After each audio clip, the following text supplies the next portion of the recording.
Hi.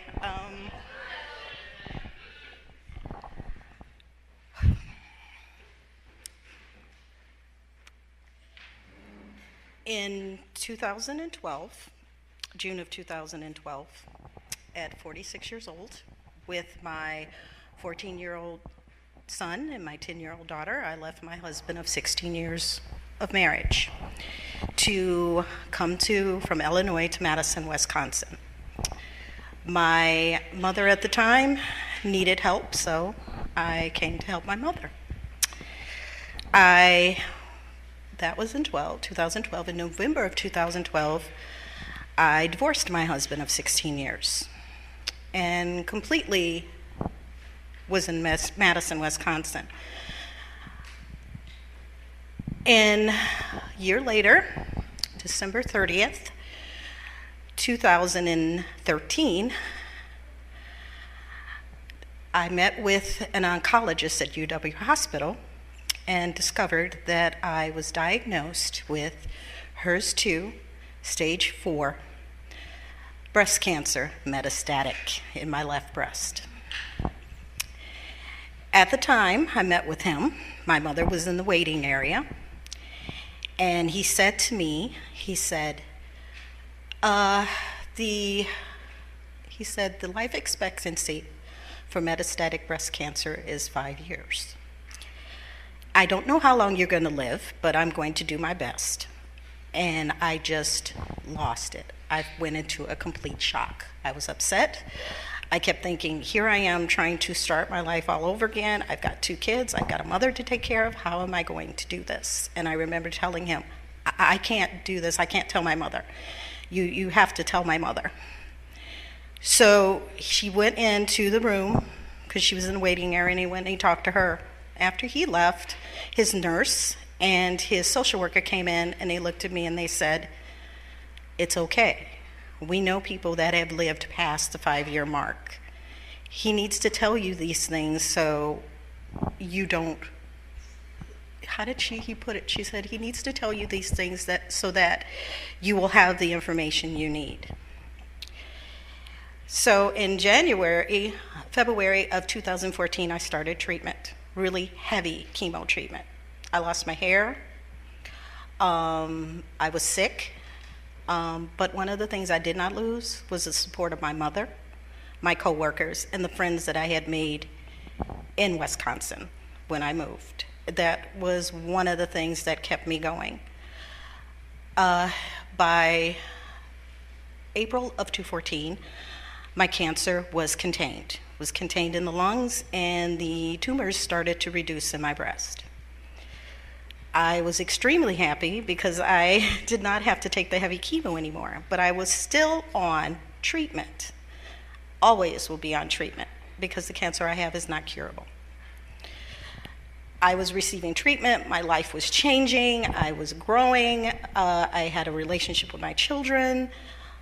One of the things that I picked up during that time frame was a technique called Reiki. So I had also become a Reiki practitioner, which also helped me to continue to grow and continue to become the person that I had started becoming living with this cancer. In November of 2014, he thought he felt something in my breast again. And I'm like, okay, great. We couldn't find anything. But in February of 2015, it came back. The growth started to grow again. The kind of cancer that I have is a very aggressive cancer. It does not die, what is the saying? They multiply. So we decided to go through another round of treatment, and what ended up happening was in April, it did not work. I only had 2 options. And the options were you could either have radiation without treatment to the lungs, which were stable. The only thing that was stable was the lungs. Or chemo treatment, but no lung treatment. I remember one of my support systems, a friend of mine was there with me, and she threw the question out at him, what about breast removal?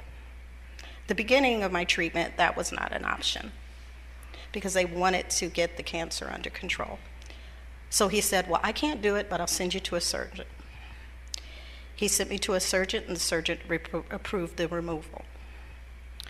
in May of that year, 2015, May 6th, the day after Cinco de Mayo. I'm eating tacos one day and going in for surgery the next day. So I went in for surgery and I received the breast removal. Since then, my cancer has been contained to my lungs.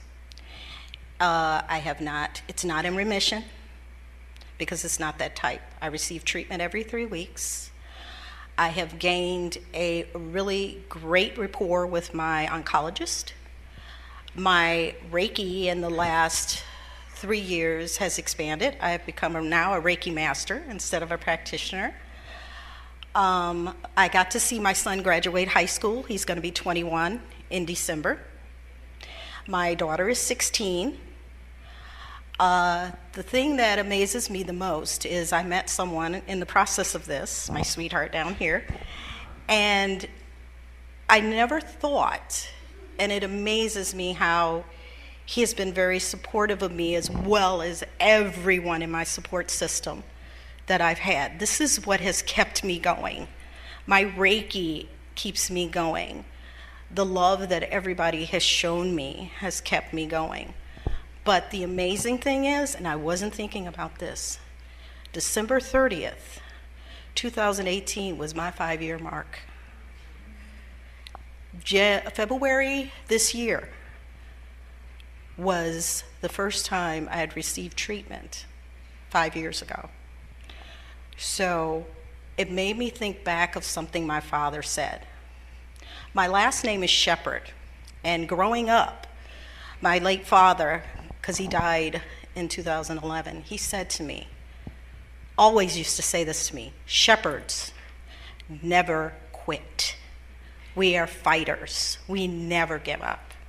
And even though I still have this cancer within me, I will never give up fighting. I will never give up hoping they find a cure for it.